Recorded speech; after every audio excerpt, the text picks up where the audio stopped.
Est-ce qu'on t'a déjà dit « Ce n'est pas pendant le conseil municipal qu'il faut poser des questions !»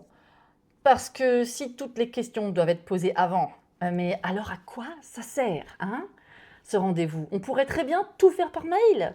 Je te questionne, tu réponds. Je questionne, ils répondent. C'est pratique, efficace, mais ce n'est pas vraiment de la politique, ça. Parce que la politique, c'est aussi accepter de devoir débattre avec des gens qui ne pensent pas comme toi.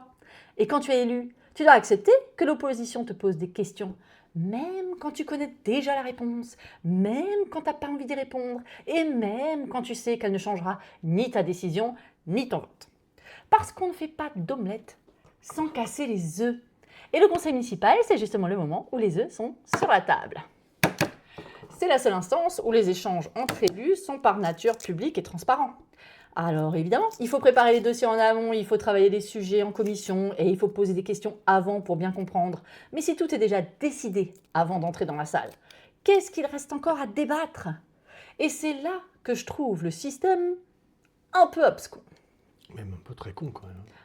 Tu m'enlèves les mots de la bouche, chérie. Parce qu'avec une majorité très large, comme c'est le cas aujourd'hui dans notre conseil municipal, le rapport de force, il est forcément déséquilibré. Et si les décisions sont déjà verrouillées avant la séance, on peut avoir un conseil municipal où tout le monde est présent, mais où plus rien n'évolue. Pas une idée, pas un amendement, pas même une question qui ferait réfléchir. Et pourtant, c'est précisément là que nous, on entre en jeu, l'opposition. Pas pour gagner des votes, mais pour faire vivre le débat, pour soulever ce qui n'a pas été vu, pour proposer autre chose, pour parfois obliger la majorité à s'expliquer, à préciser et éventuellement même à améliorer une décision.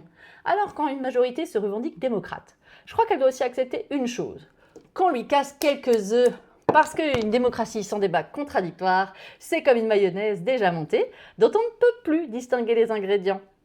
La vraie question n'est peut-être pas quand poser des questions à la majorité, mais plutôt à quoi sert une opposition si elle ne peut plus faire évoluer les décisions.